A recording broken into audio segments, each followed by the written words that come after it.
Well, Christians are obligated to obey the Ten Commandments. And what we find in the Ten Commandments are the laws of God. And what we find in Jesus' interpretation in the Sermon on the Mount is that the standards of the law are much higher than we had assumed. It's not just not committing adultery and not murdering and not stealing, but Jesus says in interpreting the Sixth Commandment that if you harbor bitterness, if you're unable to forgive people, if you call them raka, that is to consider them a non-person, then you've murdered that person in your heart.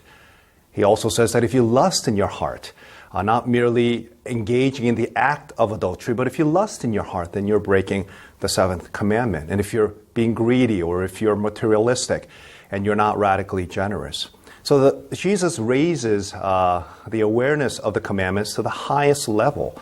And we also find from Luther's writings when he says that you cannot break the rest of the commandments without first breaking the first one.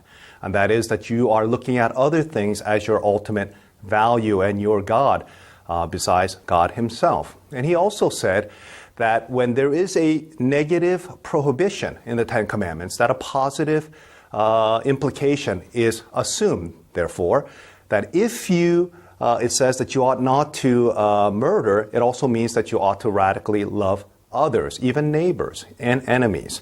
And when it says that you ought not to commit adultery, the assumption is that you're supposed to be faithful to your wife or to your husband, or to recognize sexuality as something that is beautiful gift from God. And therefore you ought, if you're in a marriage relationship, to recognize that it is a covenantal commitment between a man and a woman. And when it says that you ought not to steal, the understanding is that you ought to be radically generous.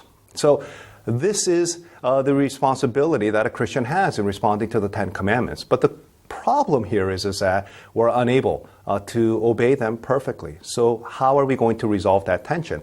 Well, Jesus Christ, who is the second Adam, who is the true Israel, who is that individual, divine, corporate head and representative, who has come to fulfill the obligations of the law perfectly in himself, that obedience and righteousness now gets imputed into our lives, and therefore giving us the ability to be able to obey the obligations and the demands of the law. Even when we don't obey them perfectly, we know that we are not going to be crushed by the law, and we will have confidence in the desire to obey the law of God because we know that Jesus Christ has fulfilled those requirements perfectly for us, and therefore that we can do it without fear, that we will not receive the favor from God through our disobedience or lack of obeying perfectly, but we know that Jesus Christ has accomplished all these things, fulfilling the requirements of the law perfectly for us.